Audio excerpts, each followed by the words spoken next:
আসসালামু আলাইকুম। আপনাদের জন্য একটি গরু মাংস রেসিপি নিয়ে আসছি। দেখুন, প্রথম আমি মাংসটা ধুইয়া সুন্দর করে কাটটা নিছি।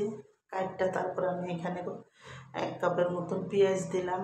বেশি করে কতটি পেঁয়াজ দিছি, দিয়া প্রথম আমি 1 চামচ লবণ দিলাম। আর এখানে প্রথম গরম মশলা দিলাম 2 চামচ, 1.5 চামচ গরম মশলার ফাঁকি দিলাম।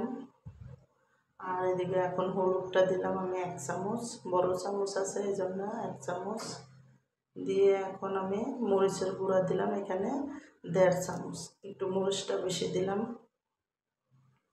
দিয়ে এখন এখানে ধনিয়ার গুঁড়া দিলাম 1.5 চামচ।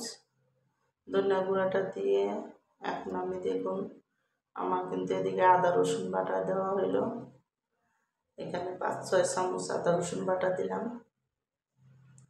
চামচটা ছোটো এই জন্য 6 চামচ আদা রসুন বাটা দিছি। দিয়ে পাতিলটা চুলার মধ্যে বসাই দিছি।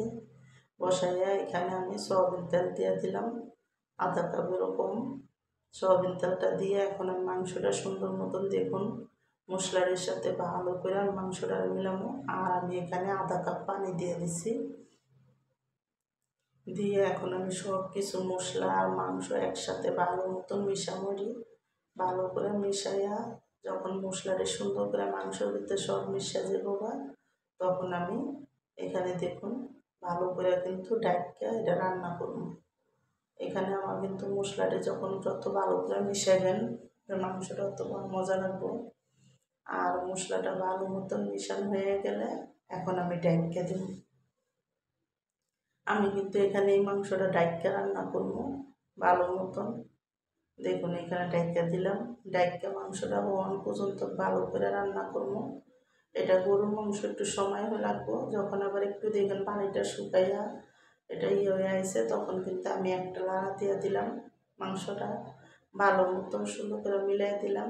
এদিকে মিলাইয়া আবার ডাইকা আমি এই মাংসটা রান্না করবো। যতক্ষণ ভালো মতন মাংসটা সিদ্ধ না হয় ততক্ষণ কিন্তু আমি রান্না করবো। দেখুন আমার মাংসের পানিটি কিন্তু সব শুকিয়ে গেছে। এখন আমি মশলা আলুটা দিয়ে ভালো মতন মাংসটা একটু কষাই নিই। আমি এই আলু আর মাংসটা ভালো করে কষাইয়া তারপর আমি এটার মধ্যে পানি দিব।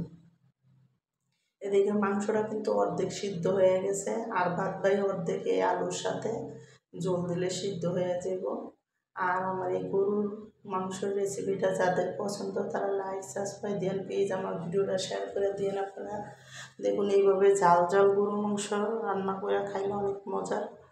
এই জন্য আমি এখন দেখুন আমি কিন্তু বেশি করে জাল দিয়ে গরু মাংসটা রাঁধছি। যার যার পছন্দ যেরকম ওরকম লাল গরু মাংস রান্না করে এটা। এখন আমি আলু দিয়ে ভালো করে কষানো হয়ে গেলে এখানে কিন্তু আমি দেখুন পানি দিয়ে দিলাম একটা বড় একটা ছোটো একটা পাতিল দিয়ে 1 পাতিল পানি দিয়ে দিলাম আমি এখানে, যতক্ষণ এই আলুটা সিদ্ধ হইব। আর আমি কিন্তু একটু ঝোল রাখবো এই মাংসটাতে, একটু ঝোল রাখবো, তাহলে অনেক মজা লাগবো। এই জন্য দেখুন আমি কিন্তু পানি দিয়ে ভালো করে একটা লাড়া দিলাম। দিয়ে আমি এখানে কিন্তু আর একটু পানি দিছি, মানে মোট কথা 1 পাতিল ছোটো পাতিল দিয়ে আর লগা 1 গ্লাসের মতন হইব পানি দিছি। এখন আমি ভালো মতন মশলাটা মিলাই একটু লবণ দেখলাম, মনে কর মাংসটা লবণ দেখা এখন কিন্তু আমি এখানে সুন্দর মতন ডাইকা মাংসটা রান্না করবো।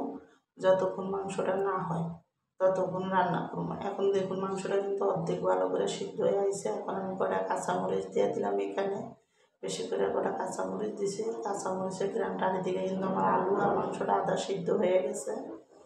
এখন আমি এখানে সুন্দর মতন জিরার ফাঁকি দিয়ে দেবো একটু বেশি করে, 2 চামচের মতন জিরার ফাঁকি দিছি।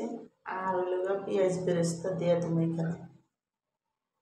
দেখুন এখন কিন্তু আমি এখানে পেঁয়াজ বেরেস্তাটা দিয়ে দেবো। দিয়ে তারপরে কিন্তু আমি মাংসটা আর বেশিক্ষণ তো রাঁধব না, কারণ আমি একটু ঝোল রাখবো। এই জন্য কিন্তু এই পেঁয়াজ বেরেস্তাটা আর ইয়েটা দিয়ে আমি এখন মাংসটা নামাই দেবো। যেতটুকু মশলা আছে পানি আছে শুকিয়ে যাব।